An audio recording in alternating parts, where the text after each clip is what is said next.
നിങ്ങളിത് കേൾക്കണം. ആകെ മൊത്തത്തിൽ തകർന്നു പോയ ഒരു ബിസിനസ് പ്ലാന്. പക്ഷെ ആൾക്കാരത് വ്യത്യസ്തമായിട്ടുള്ള രീതിയിൽ ഉപയോഗിച്ച് വിജയം കണ്ടെത്തിയ എല്ലാവർക്കും സുപരിചിതമായിട്ടുള്ള ഒരു പ്രൊഡക്റ്റ് പരിചയപ്പെട്ടാലോ? അപ്പോൾ അത് വേറെ ഒന്നുമല്ല, ഈ കാണുന്ന നമ്മുടെ പ്രിയപ്പെട്ട ബബിൾ റാപ്പ് ആണ്. സത്യം പറഞ്ഞാൽ 1957 ആൽഫ്രഡ് ഫീൽഡിങ്ങും മാർക്ക് ഷാവൻസും എന്നും പറഞ്ഞ 2 എഞ്ചിനീയർമാർ ഇതുണ്ടാക്കിയത് 3D വാൾപേപ്പർ ആയിട്ടായിരുന്നു. പക്ഷെ ആ കാലഘട്ടത്തിലുള്ളവർ ഇത് കാണാൻ മോശമായതുകൊണ്ടും തൊടാൻ വിചിത്രമായി ഇരിക്കുന്നത് കൊണ്ടും ഇതാരും വാങ്ങാൻ കൂട്ടാക്കിയില്ല. ഇതിനൊക്കെ ശേഷം പിന്നീട് ഇവർ ഇത് ഗ്രീൻ ഹൗസ് ഇൻസുലേഷൻ ആയിട്ട് ഉപയോഗിക്കാനും ഒരു ശ്രമം നടത്തിയിരുന്നു. പക്ഷെ അതും പരാജയപ്പെട്ടു പോയായിരുന്നു. ഒടുവിൽ 1959 IBM കമ്പനി ഉണ്ടല്ലോ, അവർ വലിയ കമ്പ്യൂട്ടറുകൾ നിർമ്മിക്കാൻ തുടങ്ങി ആ കാലത്തിൽ.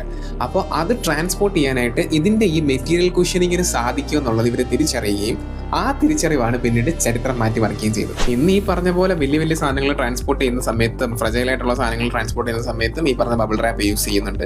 അതുപോലെ തന്നെ പിന്നീട് അതിനുള്ള മെയിൻ ഗുണമെന്ന് വെച്ചാൽ നമുക്ക് ഇങ്ങനെ പൊട്ടിച്ചറിയിക്കാൻ പറ്റും. അതാണ് അതിന്റെ മെയിൻ ഒരു സാറ്റിസ്ഫാക്ഷൻ നമുക്കിത് മേടിച്ച് കഴിഞ്ഞാൽ. അപ്പം അതായിരുന്നു ഇവരുടെ കഥ. ശരി.